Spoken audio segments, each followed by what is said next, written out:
అంటే మీరు చూడండి, గద్దరన్న ఆరోగ్యం పట్ల, గద్దరన్న ప్రతి దాంట్లో కూడా అన్న వెన్నంటే ఉంటాడు. అన్న ఇవాళ ఒక రకంగా చెప్పాలంటే మీ జన్మ ధన్యమైందని మేము అనుకుంటున్నాం. అట్లాంటి ఒక గొప్ప మహా వ్యక్తికి మీరు చివరికంటూ మీరు వెన్నంటున్నందుకు మీరు ఒక గొప్ప చరిత్రకారులుగా నిలిచిపోతారు.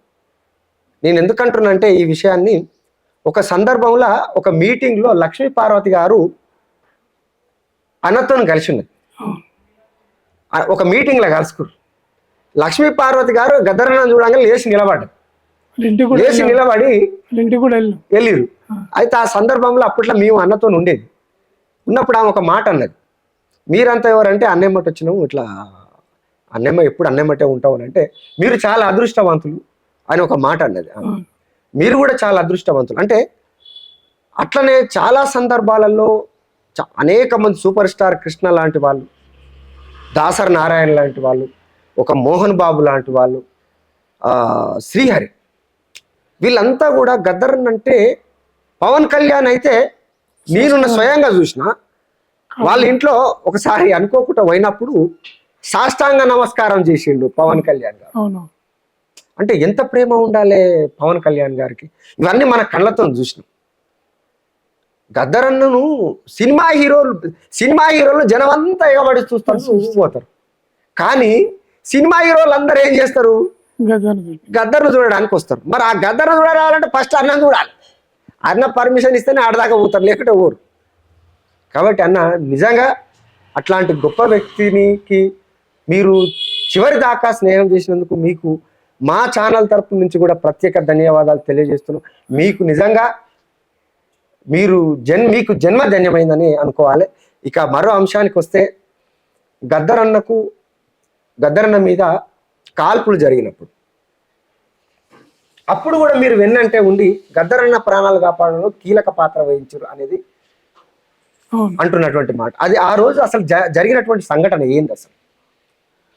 ఆ రోజు సాయంత్రం 5 గంటలకు అన్నతో నేను కలవాలి.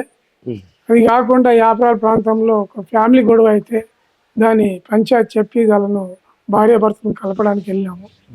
అక్కడనే ఫోన్ వచ్చింది మాకు, గద్దరన్న మీద కాపులేరు. ఉత్తగా అంటారేమో అనుకోండి, వాళ్ళు ఇంకో దగ్గర నుంచి ఫోన్ వచ్చింది.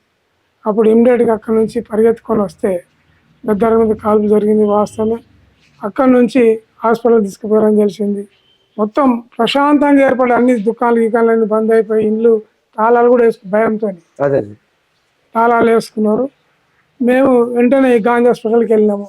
గాంధీ హాస్పిటల్లో పెద్ద ఎత్తున అలజడి సృష్టించినాము. అక్కడ ప్రభుత్వానికి వ్యతిరేకంగా నినాదాలు ఇచ్చినాము. చాలామంది పోగైనరు. అక్కడ పోలీసులు వచ్చినా కానీ పోలీసులను తరిమి నినాదాలు చేయడం జరిగింది.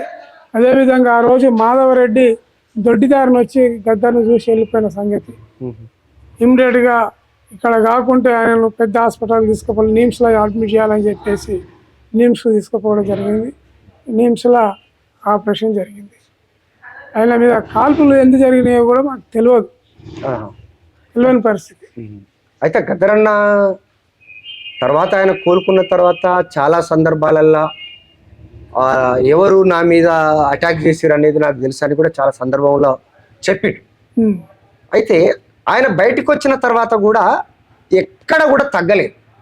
అంటే సాక్షాత్తు అప్పుడున్నటువంటి డీజీపీ గారు ఒక మాట మాట్లాడారు,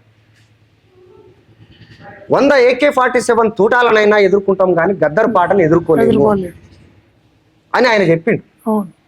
అంటే గద్దరన్న పాట మరి ఎంత పవర్ఫుల్ అయినదో ఇక దీన్ని బట్టి అర్థం చేయాలి. కానీ నిజంగా 5 తూటాలు పడ్డ తర్వాత మనిషి అసలు నిజంగా ఆయన ఒక మొక్కవోని ధైర్యమే ఆయనను కాపాడిందని అనుకోవాలి.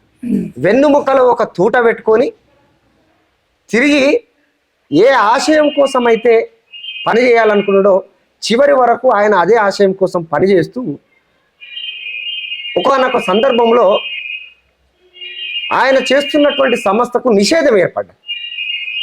జననాట్య మండలిలో నిషేధం ఏర్పడ్డ తర్వాత అప్పుడు మరి మీరు ముఖ్యంగా మరి జేఎన్ఎం పనిచేసే పరిస్థితిలో లేదు, ఉమ్. పూర్తి నిర్బంధం వచ్చింది, ఎక్కడ కూడా పాట పాడే పరిస్థితులు లేవు. ఆ సందర్భంగా సిఎల్ యాదగిరి గారు జజ్జనకరి కళామండలి అనేది ఒకటి వ్యవస్థాపన చేసి తద్వారా ప్రోగ్రామ్ అనేకమైనటువంటి పోరాట రూపాన్ని తీసుకొచ్చి మళ్ళా దీన్ని వివిధ రూపాలలో పాటను ఎక్కడ కూడా ఆపొద్దని చెప్పి ఇటు అంబేద్కర్ సంఘాల వైపు మరి ప్రోగ్రాములు చేస్తూనే మరి అనేక ఉద్యమ వేదికల మీద కూడా జజ్జనకరి కళామండలి పనిచేసింది. అంటే అప్పుడు ఒక విషయం ఏంటంటన్నా, జజ్జనకరి కళామండలి ఒక రకంగా చెప్పాలంటే ఇది కూడా ఒక విప్లవ సంస్థనే, కాకపోతే ఇది బయటపడతలేదు. కానీ ఇప్పుడు జేఎన్ఎం మీద నిషేధం పెట్టిన తర్వాత ఇట్లా నడుస్తుందని చెప్పి కొన్ని పుకార్లు అయితే బయటకు వచ్చినాయి. జేఎన్ఎం నిషేధించబడిందా? అంటే నిషేధించబడిందా అని ప్రభుత్వం చెప్తుంది. లేదు, ఎక్కడ రాలేదు, వాళ్ళు చెప్పలేదు కూడా. మరి ప్రింట్ మీడియాలు రాలేదు, ఎలక్ట్రానిక్ మీడియాలు రాలేదు, ఎక్కడ రాలేదు. వేరే విరుసము, ఆర్ఎస్యు, ఆర్వైఎల్, ఏఐఆర్ఎస్ఎఫ్ ఇవన్నీ కొన్ని సంస్థలు, వ్యవసాయ కార్మిక సంఘము, సీకాస, ఇవన్నీ సంస్థలు కొన్ని నిషేధించబడ్డాయి. జననాట మండలి అనే సంస్థను ఎవరు నిషేధించలేదు. దాన్ని అంటే సభలు పెట్టనీయలేదు కదా, సభలు ఎక్కడ కూడా సభలు పెట్టనీయలేదు. అవును, పెట్టనీయకపోవడం అది మనం చేయాల్సిన పని. అది వాళ్ళు పెట్టనీయడు, మనం పెడతాము. అవును, పెట్టాలి. అంతే. దాన్ని ఎవరు నిషేధించలేదు. దాన్ని తీసుకుపోయి మొత్తం అండర్ గ్రౌండ్ చేసేసారు జేఎన్ఎం. అది చేసిన తర్వాత అక్కడ అడవిలో కళాకారులు ఎవరైతే ఉన్నారో వాళ్ళకి జేఎన్ఎంను సంస్థను ఇచ్చిన తర్వాత ఇక్కడ సంస్థ లేకుండా అయిపోయింది. వాళ్ళే చేస్తారు పోరాటం, అడవిలో ఏర్పాటు చేసుకొని వాళ్ళే సాయుధ జేఎన్ఎం అయిపోయింది. ఆ తర్వాత ఇక్కడ సంస్థనే లేదు. సంస్థ లేనప్పుడు మేము దానికోసం చేయలేదు. అది అంబేద్కర్ జనసంఘం ఏదైతే అలా మేము పని చేస్తున్నామో దానికి అనుబంధంగా ఉండాలన్న ఉద్దేశంతో జజ్జనకరి కళామండలి పెట్టడం జరిగింది. అంతకుముందు గద్దరన్న శశిరా ఆర్ట్స్ కల్చరల్ అసోసియేషన్ పెట్టిండు. దాని ఆధ్వర్యంలో అనేక ప్రోగ్రాంలు ఇచ్చినాం. అవి కూడా ఈ మొత్తం అంతా దళిత సాహిత్యం, బాబాసాహెబ్ అంబేద్కర్ మీద, మహాత్మా జ్యోతిరావు పూలే మీద, వీళ్ళందరి మీద పాటలు. అదే ఓన్లీ దళిత సాహిత్యం తప్ప వేరే లేవు. అవును, దళిత సాహిత్యం. దీనికి అంబేద్కర్ సంఘానికి అనుబంధంగా ఉంటుందన్న ఉద్దేశంతో జజ్జనకరి కళామండలి పెట్టింది. దీన్ని మేము అనేక ప్రోగ్రాంలు ఇస్తున్నప్పుడు విప్లవ స్టేజీల మీద కూడా ఎక్కడం జరిగింది. మా యొక్క ప్రదర్శనలు ఇవ్వడం జరిగింది. గద్దరన్నతో పాటు మాది ఏంటంటే బ్లూ జెండా, blue flag, red flag, blue కాండువ అవి కప్పుకొని చేసేవాళ్ళం. గోషి గొంగడి అవే మాకు ఆయుధం. ఇది రెడ్ ఏమో కులానికి వర్గానికి స్నేహము, బ్లూ ఏమో కులానికి స్నేహం. మమ్మల్ని అడిగారు, జేఎన్ఎం కళాకారులు అడిగారు ఇక్కడ ఉన్న వాళ్ళు, మీరెందుకు గద్దర్ వెంబడి పని చేస్తున్నారు, మరి ఆయన విప్లవకారుడు, మీరేం దళిత సంఘం కదా, మీరు ఎట్లా చేస్తారు అంటే ఇది కుల సమస్య ఉంది, మాది పెట్టుకున్నాం, రెడ్ కూడా పెట్టుకున్నాం, వర్గానికి స్నేహం అని. ఇది కులవర్గ సమాజం కాబట్టి అది పోయేంత వరకు మేము పాటలు పాడుతుంటాం, చేస్తుంటాం మొత్తం అయినంత. దాదాపుగా చాలా ఏండ్లు జజ్జనకరి కళామండలి గద్దరన్నతో పాటు కలిసి పనిచేసి నాకు తెలిసి కొన్ని రాష్ట్రాలు కూడా, కర్ణాటక, బీదరు, ఇక్కడ మన కొన్ని రాష్ట్రాలు కూడా తిరిగి జజ్జనకరి కళామండలి చాలా విస్తృతంగా పనిచేసి గద్దరన్న వెంబడే కాకుండా స్వచ్ఛందంగా కూడా అనేక దళిత పోరాటాలు అయితేనేమి, తెలంగాణ ఉద్యమ పోరాటాలు అయితేనేమి చాలా పోరాటాలు కూడా నిర్వహించింది అన్న. ఇప్పుడు మరి దాని నేపథ్యం ఏంది అసలు? మరి మీరు ఎందుకు జజ్జనకరి కళామండలి నిర్మాణం చేయాలనుకున్నారు? అంటే ప్రస్తుతం జేఎన్ఎం పని చేస్తలేదన్నా, లేకపోతే ఎట్లా? దీనికి సంబంధమే లేదు. నేను పెట్టింది అంబేద్కర్ జన సంఘానికి. దానికి అనుబంధం, కల్చరల్ ప్రూఫ్ లేదు. ఆంధ్రప్రదేశ్ మొత్తం, ఆంధ్రప్రదేశ్ రాష్ట్ర వ్యాప్తంగా అనేక ప్రోగ్రాంలు ఇచ్చినాం, అనేక సంఘాలు పెట్టినాం, అంబేద్కర్ జన సంఘాలు. అనేక మంది విప్లవకారులను కూడా, వీళ్ళు విప్లవకారులు రాడికల్స్తో సంబంధాలు ఉన్నాయని తీసుకుపోయినప్పుడు యువజన సంఘం పోరాడి వాళ్ళందరినీ రక్షణ కల్పించి విడుదల చేపించుకున్నది. ఉమ్. అవును. అట్లా ఆ విధంగా జజ్జన కళామండలి దానికి జజ్జనగర్ కళామండలి కీలక పోరాటం చేసింది. పోరాటం చేసింది. చాలా చాలా చేసింది. అంటే ఇప్పటికి కూడా ఇప్పుడున్న వాళ్ళకి తెలియకపోవచ్చు కానీ చాలా ముమ్మరమైనటువంటి పోరాటం. ఒక దశలో మొత్తం కూడా ఎక్కడ చూసినా వేదికల మీద మొత్తము జజ్జనగర్ కళామండలే కనబడ్డది. దాంట్లో మా జజ్జన కళామండలిలో పుట్టిన కళాకారులు ఈ రోజు విప్లవ ఉద్యమంలో పనిచేస్తున్నారు. చాలా మంది ఎగ్జాంపుల్ ప్రభాకర్ గారు. అవును. ఆయన అవును. మా దగ్గర పనిచేసి పీకేఎం ప్రభాకర్, ఆయన పీకేఎం ప్రభాకర్ ఆయన ఉద్యమంలో పోయాడు. మేము అనుకున్నాం ఏంటంటే ఇది మాది చిన్న ఫుట్బాల్ గ్రౌండ్, ఇక్కడ చైతన్యవంతం వాళ్ళు అక్కడ ప్రార్థన అయిపోయింది, అట్లా వెళ్ళిపోయిండు. కానీ ఈ జజ్జన కళామండలి అనే సంస్థను, ప్రజా కళామండలి అనే సంస్థ దీన్ని తొక్కి పెట్టేసి దానికి ఒక ప్రణాళిక లేదు, వాళ్ళకి ఏమి పాటలు రావు, ఏమి డ్యాన్సులు రావాలి. కానీ అదే లోపల ఉన్న పెద్దలు కళాకారులు వాళ్ళేమన్నారు, మీకు చాలా ఇప్పుడు మీరు అన్నట్టే చాలా ప్రోగ్రామ్స్ ఇస్తున్నారు, దీంతో పాటు కొన్ని స్కిట్స్, కొన్ని నాటకాలు కూడా మేము ఆశిస్తాము చేయాలని చెప్పి అట్లా ప్రోత్సహించాలి. కానీ దీనిని తుదముట్టించేంత వరకు అట్లా నేను ఎక్కడ కళాకారులకు చూడలేదు. అది చాలా బాధ అనిపించింది. అంటే ఒక సంస్థను తొక్కి పెట్టడము చాలా అన్యాయం. సంస్థను తొక్కి పెట్టద్దు. ఏదైనా మీరు విప్లవ సంస్థలు, మీరు విప్లవ సంస్థగా ఉండాలి, కానీ దీన్ని తోడు సహకారం అందించాలి.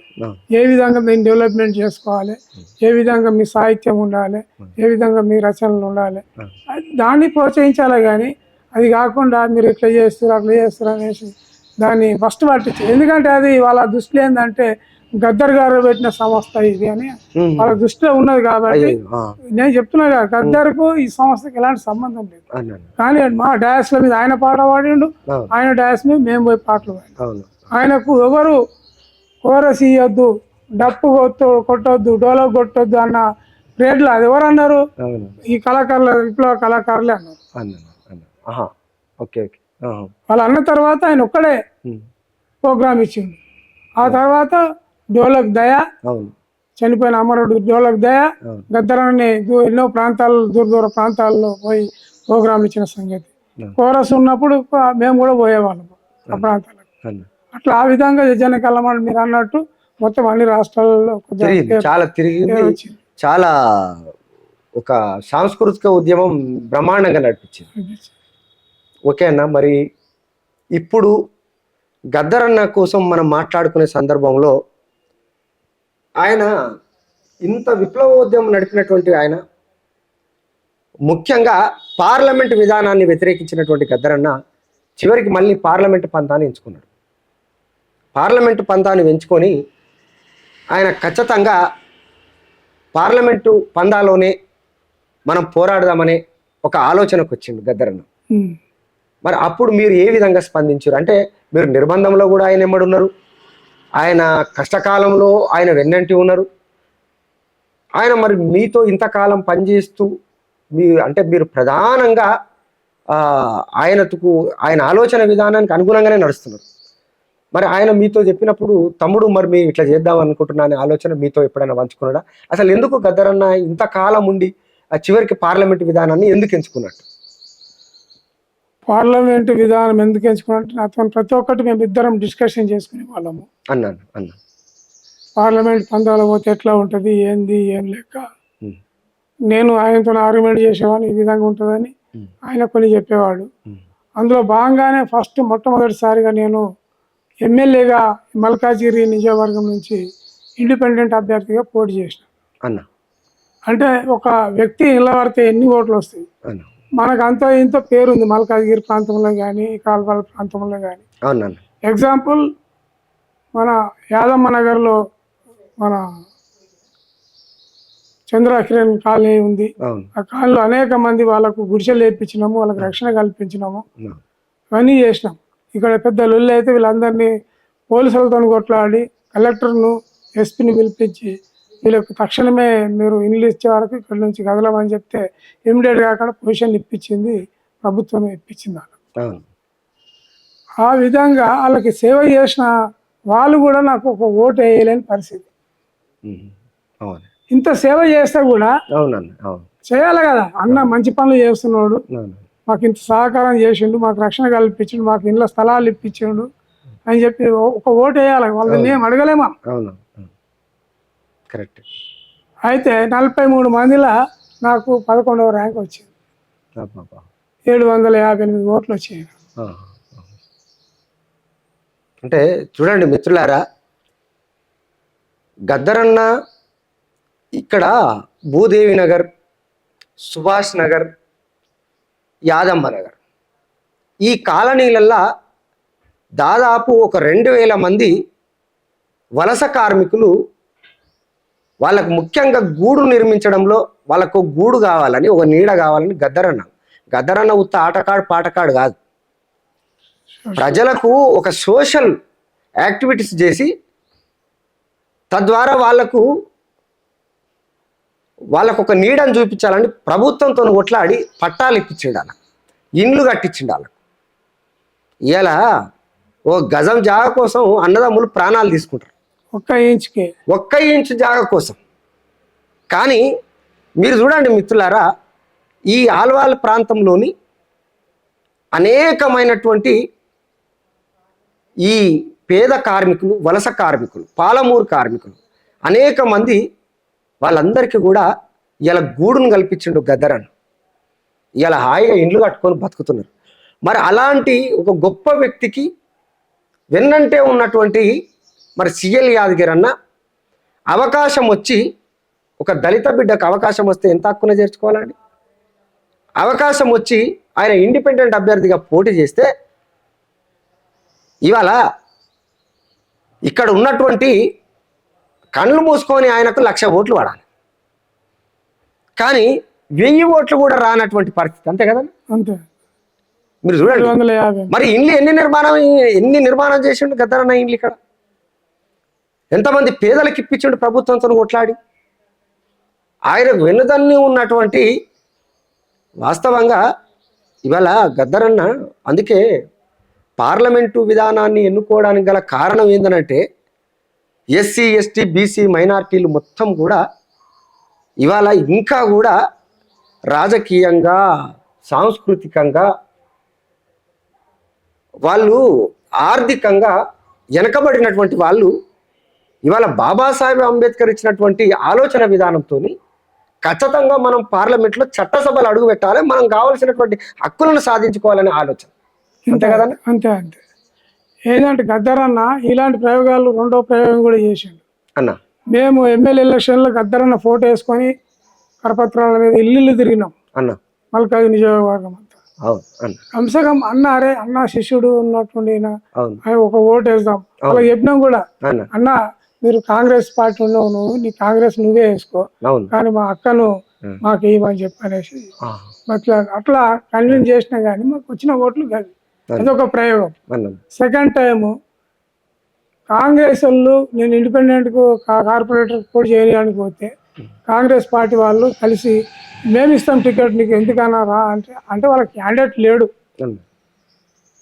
క్యాండిడేట్ లేదు సరే అని నేను పోయి అన్నతో మాట్లాడితే చూడరా నీ ఇష్టం అది అని చెప్పి, ఇది కూడా ఒక ప్రయోగము. నువ్వు ఇండిపెండెంట్గా చేసినావు, ఎన్నోట్లు వచ్చినాయి, నువ్వు పార్టీ నుంచి పని చేస్తున్నావు, పార్టీకి జాయిన్ అయ్యి కార్పొరేటర్గా చేస్తున్నావు, దీంట్లో ఎట్లా వస్తే చూద్దామని చెప్పి పోయి అలా జాయిన్ అయ్యి కార్పొరేటర్గా పోటీ చేసిన. అలా 5,000 చిల్లుకు ఓట్లు వచ్చినాయి. దాంట్లో మా కాలనీ కూడా ఉంటుంది, అంబేద్కర్ కాలనీకి మొత్తం మేము చేసినంత సేవ ఎవరు చేయలేదు ఏ కాలనీలో. లైట్లు కానీ, రోడ్లు కానీ, మంచినీళ్ళు కానీ, ప్రతి ఒక్క ఇండ్ల మీటర్లు కానీ, స్తంభాలు లేకుండా స్తంభాలు కానీ, ప్రతి రోడ్డు లేకుండే రోడ్డు మా క్లాస్మేట్ అంజిరెడ్డి అని ఉన్నాడు, ఆయనతో కొట్లాడి రోడ్ వేపించడం కానీ ఇవన్నీ చేసినాం. మరి అంత సేవ చేసినప్పుడు అక్కడ మా దగ్గర 4,000 ఓట్లు ఉంటాయి కాలనీలో, కనీసం ఒక 1000 ఓట్లన్నా వాడాలి. చూడండి మిత్రులారా, ఈ విధంగా ఇదే కాదు, ఇట్లా ఆయన ప్రయోగం చేసిన తర్వాత ఎన్ని ఓట్లు వచ్చినాయి అంటే 5,000 పైచిలకు ఓట్లు వచ్చినాయి. ఓహో, ఇది పొలిటికల్ పార్టీలు పోతే ఇట్లా, ఇండిపెండెంట్ పోతే ఇట్లా. సరే మనకు ఈ పార్టీలల్లా ఏ పార్టీ అని మొత్తం అన్ని పార్టీలు తిరిగాడు. ఒక కమిటీ వేసుకొని సిపిఎంతో కలిసి అవును, ఆ మధ్య కాలంలో అన్ని పార్టీలను కూడా కలవడం జరిగింది. అంటే ఒకానొక సందర్భంలో బీజేపీ పార్టీ ఆఫీస్ కూడా పోయిండు. ఎస్, బీజేపీ పార్టీ ఆఫీస్ దగ్గర కూడా పోయి వాళ్ళ కలవడం. మేనిఫెస్టో, అవును బీఆర్ఎస్ మేనిఫెస్టో, కాంగ్రెస్ ఇవన్నీ తీసుకొని స్టడీ చేసినాం. అవును ఈ ఉన్న పార్టీలలో అన్ని ఇప్పుడు ఇంక్లూడింగ్ ఈయన మన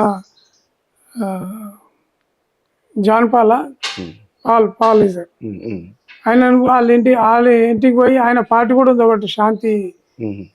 ఏదో పార్టీ, ప్రజాశాంతి పార్టీ అని కేఏ పాల్ గారు కే పెట్టారు. పాల్ పెట్టాడు. అవును, ఆయన గద్దరన్నతో కలిసి కొంత తిరిగిరు వీళ్ళిద్దరు కూడా కొంత తిరిగిరు. తిరిగినాము. ఇప్పుడు నల్గొండ పోయినాం, నల్గొండలో జాగా చూసినాము, హాస్పిటల్ కట్టిస్తున్నాడు అవును ఈయన మహానుభావుడు. అవును అక్కడ హాస్పిటల్ లేదు, ఏం లేదు.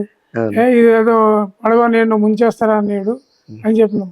అన్న ఆయన దీక్ష విరమింపజేయనికి పోతే ఆయన మెడలో స్టాల్ వేసి మా పార్టీలు చేరేనని పెట్టాడు. అవును చెప్పు. దానికి కౌంటర్ స్టేట్మెంట్ నేనే ఇచ్చిన అన్న ఉన్నప్పుడే.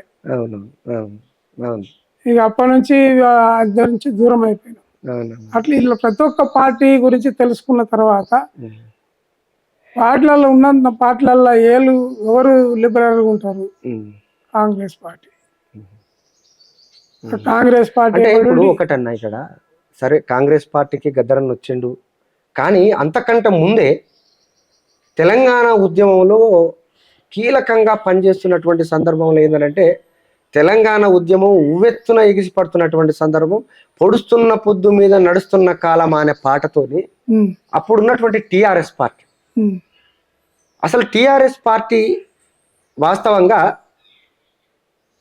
టిఆర్ఎస్ పార్టీ అటువైపు కొంత వినికిడి ఉన్నప్పటికీ కూడా గద్దరన్న అనుకుంటే అన్ని పార్టీలు కలిస్తే గద్దరన్నను ముఖ్యమంత్రిని ఎన్నుకోవడానికి పెద్ద సమస్య కాదు. అంటే ప్రత్యామ్నాయంగా ఏ పార్టీ లేదు కాబట్టి టిఆర్ఎస్ అధికారంలోకి రాగలిగింది. ఎందుకంటే అప్పుడు ఉన్నటువంటి పరిస్థితి ఏంటంటే కుక్కను పెట్టినా గెలుస్తుంది. తెలంగాణ ఉద్యమం అట్లాంటి మూమెంట్ ఉంది.